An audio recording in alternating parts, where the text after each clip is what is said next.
வணக்கம். நம்ம யூடியூப் சேனலில் திருக்குறளுக்கான உரையை நான் சொல்லியிருக்கேன். அது எப்படி இருக்குன்னு பார்க்கணும்னா ஒரு சாம்பிள் கொடுங்களேன் அப்படின்னு சொல்லுவோம் வழக்கமாக. தின்னு பார்த்து வாங்குவோங்க அப்படிம்போம்ல நம்ம ஊரில்.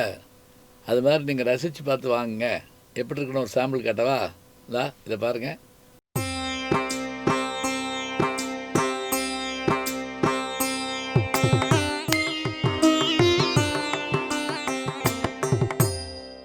அதிகாரம் 2, வான் சிறப்பு. திருவள்ளுவர் முதல் அதிகாரமாக இறை வாழ்த்தினை வைக்கிறார். இது 2வது அதிகாரம் வான் சிறப்பு. மழையின் பெருமையை கூறுவது இதனுடைய தன்மை. இயற்கை நமக்கு தந்த வரம் மழை. கடவுள் நுண்பொருள் என்றால், கண்ணுக்கு தெரியாத நுண்பொருள் என்றால், இறைவன் இயற்கையான பருப்பொருளாக இருக்கின்றார். அந்த இறைவனுடைய அருள் இருந்தால் மழை உலகத்தில் பெய்யும் என்பது நம்பிக்கை. வான் சிறப்பு அதிகாரம் பற்றி நாம் பார்த்தோம். இனி முதற்குறட்பா. அறத்துப்பால் அதிகாரம் 2, வான் சிறப்பு. குறள் 11. வானின்று உலகம் வழங்கி வருதலால் தான் அமிழ்தம் என்றுணரப் பாற்று. அதாவது ஆகாயத்திலிருந்து உலகம் வாழ்வதற்காக நமக்கு மழை பெய்வதால் இது அமிழ்தம் என்று சொல்லப்படுகிறது. அடுத்த கேள்வி, அமிழ்தம் என்று ஏன் சொல்ல வேண்டும்? தண்ணீர் என்று சொன்னால் போதாதா?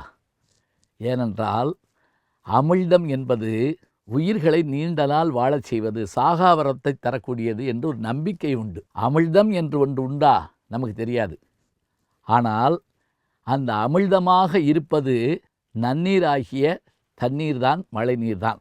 வானின்று உலகம் வழங்கி வருதலால் தான் அமிழ்தம் என்று உணரப் பாற்று.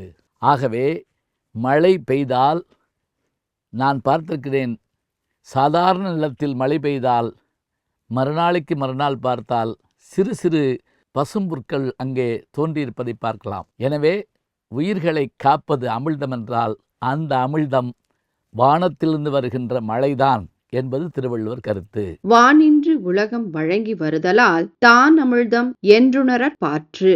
பார்த்தீங்களா? சரி, அப்போ இது நல்லா இருந்தாலும் சொல்ல மாட்டேன், நல்லா இருக்கும். ஏன்னா நான் என் நம்பிக்கையை காட்டலாம், திருவள்ளுவர் மாபெரும் அறிஞர் நமக்கு தெரியும். அதை நான் எடுத்து சொல்கிறேன், நீங்கள் கேளுங்க.